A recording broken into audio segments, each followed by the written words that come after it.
બનાસકાંઠાના પાલનપુરમાં ચકચારી વિદ્યાર્થી મોદીની હત્યા કેસના તમામ આરોપીઓને પોલીસે ગણતરીના દિવસોમાં ઝડપી પાડ્યા છે। 5 જ દિવસમાં પોલીસે અલગ અલગ 4 રાજ્યોમાં 150થી વધુ જગ્યાએ રેડ કરી 10 આરોપીઓને દબોચી લીધા છે। 16 ફેબ્રુઆરીએ પાલનપુર આદર્શ કેમ્પસમાં કોલેજ કરતા આર્યન મોદી નામના વિદ્યાર્થીનું અપહરણ થયું હતું અને ત્યારબાદ તેને પાલનપુર હાઈવે પર એસબી પુરા નજીકના ખેતરમાં લઈ જઈ અને ઢોર મારી છોડી મૂક્યો હતો અને ત્યારબાદ ખાનગી હોસ્પિટલમાં સારવાર દરમિયાન વિદ્યાર્થી આર્યન મોદીનું મોત થયું હતું। વિદ્યાર્થીના મોતથી રોષે ભરાયેલા મૃતકના પરિવારજનોએ પાલનપુર સિવિલ હોસ્પિટલમાં મૃતદેહ સ્વીકારવાનો ઇનકાર કર્યો હતો તેમજ પોલીસે તાત્કાલિક કાર્યવાહી કરવામાં પણ બેદરકારી દાખવી હોવાના કારણે જિલ્લા પોલીસ વડાએ પીઆઈજીપી ગોસાઈને સસ્પેન્ડ કર્યા હતા અને તાત્કાલિક કાર્યવાહી શરૂ કરી હતી, જેમાં પોલીસે 6 અલગ અલગ ટીમો બનાવી આરોપીઓની શોધખોળ શરૂ કરી હતી। સતત 5 દિવસ દરમિયાન રાત દિવસ મહેનત કરી રાજસ્થાન, મધ્યપ્રદેશ, ગુજરાત અને મહારાષ્ટ્રમાં 150 જેટલી જગ્યાએ રેડ કરી હતી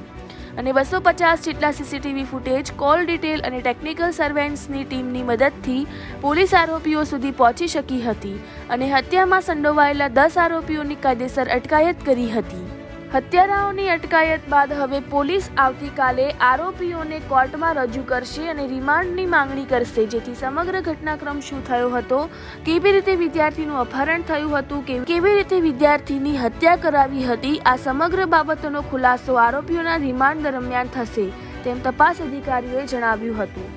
રિપોર્ટર રાજ ગજ્જર, બનાસકાંઠા। જાણો છો, બનાસકાંઠા જિલ્લાના પાલનપુર શહેરમાં આર્યન મર્ડર કેસ ચકચારી બનાવ હતો, જે બાબતમાં ઘણા છેલ્લા દિવસોથી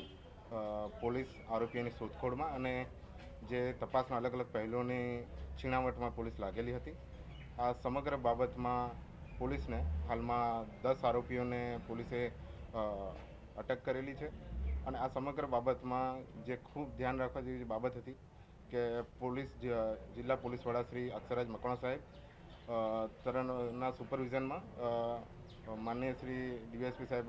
વ્યાસ સાહેબ, કુશલ ઓઝા સાહેબ અને સમગ્ર બનાસકાંઠા જિલ્લાની અલગ અલગ 6 ટીમો આ તપાસમાં લાગી હતી, જે બાબતમાં જે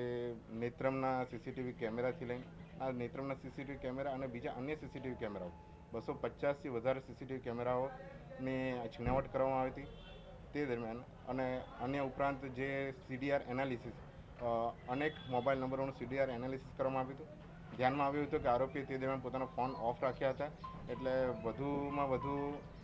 લોકોના સીડીઆર એનાલિસિસ કરીને અને આરોપી સુધી પહોંચવાનો પ્રયત્ન કર્યો હતો। આ સમગ્ર તપાસ દરમિયાન બનાસકાંઠા જિલ્લા પોલીસ તરફથી જે અલગ અલગ જે 6 ટીમો બનાવી હતી, એલસીબી, એસઓજી, પેરોલ ફલ્લો,